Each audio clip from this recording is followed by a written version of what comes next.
Hello students, welcome to the channel medico स्वामी।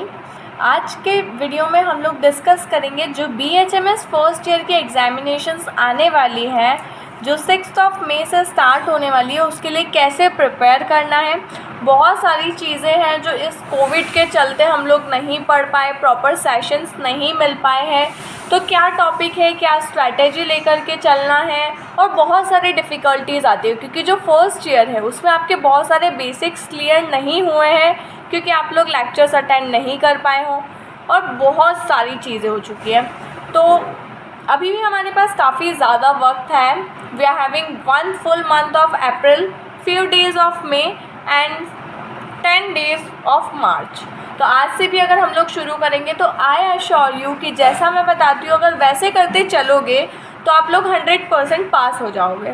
मैं नहीं कहती टॉप करोगे, यूनिवर्सिटी टॉपर बन जाओगे, नहीं, लेकिन इतना श्योर कर सकती हूँ कि अगर अभी तक भी आपने कुछ नहीं पढ़ा है, बुक नहीं उठाई और नहीं समझ में आ रहा है कहाँ से स्टार्ट करें, कहाँ से स्टार्ट नहीं करें, तो भी आप पास हो सकते हो अगर आप मेरे बताए हुए तरीके से पढ़ना शुरू करोगे। और अगर ऑलरेडी आपने चीज़ें पढ़ रखी है, समझ रखी है, तो आप बहुत ज़्यादा अच्छे से स्कोर कर सकते हो।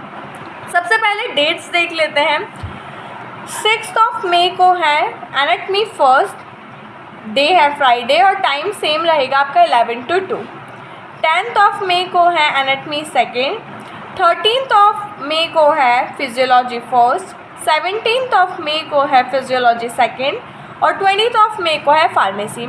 तो छुट्टियां प्रॉपर दी गई है, छुट्टियों में कोई भी कमी नहीं है, तो उस टाइम रिवीजन के लिए भी आपके पास काफ़ी समय रहेगा। सबसे पहले हम लोग देखते हैं कि कौन सा सब्जेक्ट में एनाटमी फर्स्ट में क्या क्वेश्चंस आते हैं, सेकंड में क्या क्वेश्चन आते हैं, फिजियोलॉजी में कैसा आता है, फार्मेसी में कैसा आता है और सब कुछ। तो जितने भी पेपर्स होते हैं वो सारे के सारे ही 100 मार्क्स के होते हैं। दोनों पेपर को मिला करके, जैसे एनाटमी के 2 पेपर होते हैं, फिजियोलॉजी के 2 पेपर होते हैं, तो दोनों को मिला करके 200 मार्क्स होते हैं, जिसमें से आपको 100 मार्क्स पासिंग के लाना होते हैं। एक पेपर में अगर आपको 60, दूसरे पेपर में 40 आता है तो भी आप पास हो। एक पेपर में 70, दूसरे पेपर में 30 आता है तो भी आप पास हो। एक पेपर में 80, दूसरे पेपर में 20 आता है तो भी आप पास हो। दोनों पेपर्स के जो टोटल मार्क्स है वो आपके 100 होना चाहिए। That's it. फार्मेसी में आपको पास होने के लिए 50 मार्क्स अकेले फार्मेसी में ही लाना पड़ता है। फार्मेसी को हम लोग इतना ज़्यादा लाइटली ले लेते हैं कि हम लोग पढ़ते ही नहीं हैं और मोस्ट ऑफ द स्टूडेंट्स उसी में फेल होते हैं। तो MPMSU यूनिवर्सिटी हो चुकी है, मैंने खुद ने MPMSU से एग्जामिनेशंस दी हैं। बहुत ज़्यादा अच्छा पैटर्न है। स्टूडेंट्स फालतू में घबरा जाते हैं, क्यों? क्योंकि उनको सिलेक्टेड पढ़ने की आदत हो जाती है DIBB से। बहुत ज़्यादा अच्छा पैटर्न है कि 2 मार्क के जो क्वेश्चन आते हैं 10 क्वेश्चंस आते हैं, तो हुआ टोटल 20। अगर यहाँ से हमारे ज़्यादा नहीं तो 7 या 8 क्वेश्चंस भी सही जाते तो हमें पूरे के पूरे 16 मार्क्स मिल जाते हैं। 5 नंबर से आते हैं 10 क्वेश्चन, तो 10 क्वेश्चंस अगर हमारे नहीं सही गए या हम लोगों को एक क्वेश्चन में 3 नंबर में मिले तो हमें यहाँ पर मिल जाते हैं 30 मार्क्स। 3 मार्क्स पर क्वेश्चन के हिसाब से हमें यहाँ पर मिल जाते हैं 30 मार्क्स। फिर आते हैं 10 मार्क के 3 क्वेश्चन। अगर हम लोगों को नहीं पूरे मार्क्स भी मिले, अगर हमें 5 नंबर भी एक क्वेश्चन में मिले तो यहाँ हमें मिल जाते हैं 15 नंबर। तो 15, 30 और 16 कुल मिलाकर के हमारा टोटल हो जाता है 61 मार्क्स का। हम लोग पास तो इजीली हो रहे हैं, इसलिए घबराने की बिल्कुल भी ज़रूरत नहीं है। एकदम आसान है पास होना और पैटर्न भी बहुत अच्छा है, लेकिन सिर्फ आपको लिखने की स्ट्रैटेजी पता होनी चाहिए कि हमें क्वेश्चन को अटैम्प्ट कैसे करना है। 2 नंबर में पूछा है तो किस तरीके से हमें उसे बताना है। कई बार कई स्टूडेंट क्या करते हैं, बहुत सारा लिख देते हैं, जिसकी वजह से भी एग्जामिनर चिढ़ जाता है और मार्क्स नहीं मिलते हैं। तो हमें लिखते आना चाहिए। पढ़ने के साथ साथ हमें लिखने की भी प्रैक्टिस करनी है। तो जब भी आप पढ़ने बैठोगे आप थोड़ा उसमें से लिखने की प्रैक्टिस ज़रूर करोगे। स्पेशली जितनी भी डेफिनेशंस आती हैं, सारी डेफिनेशंस आपको लिखनी है, चाहे वो एनाटमी की हो, फिजियोलॉजी की हो या फार्मेसी की हो। एनाटमी के फर्स्ट पेपर में आता है जनरल एनाटमी, हेड, नेक और ब्रेन और अपर लिम्ब, टोटल 100 मार्क्स का। पेपर सेकंड में आता है थोरैक्स, एब्डोमेन और लोअर लिम्ब, टोटल 100 मार्क्स का। दोनों के मिलाकर के होते हैं 200 मार्क और आपको लाने होते हैं 100 मार्क्स। फार्मेसी जो है वो खुद अकेला पूरा 100 मार्क्स का आता है। बात करेंगे हम लोग फिजियोलॉजी की। फिजियोलॉजी पेपर 1 में आता है general physiology, blood, CVS, reticuloendothelial system, respiratory system, excretory system, skin, muscle physiology. इन सारे चैप्टर्स के इम्पॉर्टेंट क्वेश्चंस पर एक सेपरेट वीडियो बना हुआ है।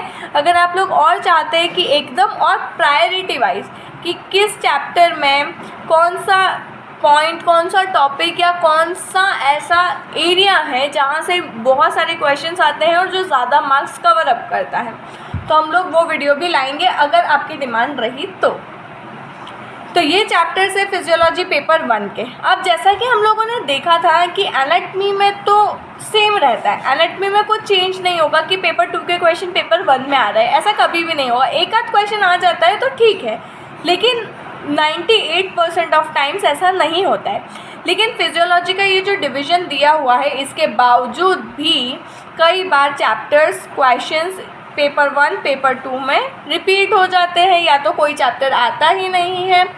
तो इस डिवीज़न पर बैठे नहीं रहना है, फिजियोलॉजी के लिए हमें दोनों को ही प्रिपेयर करना है।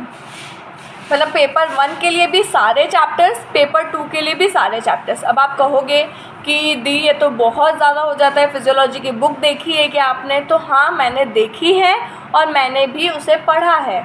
इवन एक बार नहीं, मैंने एग्ज़ाम के पहले रिवीजन में भी सेम डे पर 4 से 5 बार एक दिन में फिजियोलॉजी की पूरी बुक पढ़ी है। लेकिन पूरी बुक का मतलब ये नहीं होता कि एक एक लाइन टू लाइन हम कब पढ़ते हैं, अभी हम पढ़ सकते हैं, हमारे पास काफ़ी वक्त है।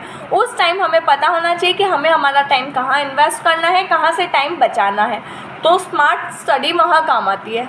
हमेशा ज़रूरी नहीं है कि हार्ड स्टडी की जाए, कभी कभी हमें स्मार्ट स्टडी भी बचा लेती है। तो स्मार्ट स्टडी कैसे करनी है कि हमें पता होना चाहिए कौन सा टॉपिक इम्पॉर्टेंट है, कौन से चैप्टर में कौन सा एरिया पढ़ेंगे तो मार्क्स कवर अप होंगे। अब वो ठीक है, आप लोग फर्स्ट टाइम एग्ज़ाम दोगे, आपको नहीं पता है, तो I am here for you, I will guide you with each and everything. Only we need your support, so please subscribe to our channel. Physiology paper 2 में आता है endocrine, CNS, digestive, reproductive, sense organ, biochemistry और nutrition. इसमें सबसे ज़्यादा CNS, digestive और reproductive से बहुत ज़्यादा क्वेश्चंस आते हैं। पेपर 1 में CVS और ब्लड, रेस्पिरेटरी, इन तीनों से बहुत ज़्यादा क्वेश्चंस आते हैं।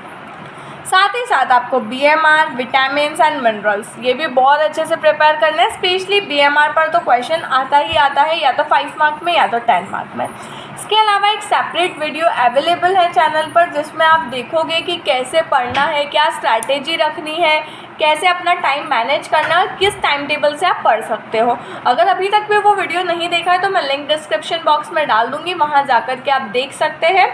और उस वीडियो को वॉच करने के बाद आप लोग समझ जाएंगे कि आपको अपना टाइम कैसे मैनेज करना है, कितना टाइम फिजियोलॉजी को देना है, कितना टाइम एनाटमी को देना है, तो आपको थोड़ा रिलैक्स फील होगा। साथ ही साथ अगर आप लोग चाहते हैं कि हम लोग ब्लड पर, CVS पर इम्पॉर्टेंट क्वेश्चन की आपको लिस्ट प्रोवाइड करें, तो चैनल को सब्सक्राइब करो और कमेंट सेक्शन में हमें बताओ। तो please subscribe to the channel और ऑल द वेरी बेस्ट। इसके साथ साथ अगर कुछ चीज़ नहीं समझ में आई है, कोई ऐसा टॉपिक है जो नहीं समझ में आ रहा है, आप वो भी कमेंट सेक्शन में बता सकते हो। Our mission is just to pass the BHMS first year examinations.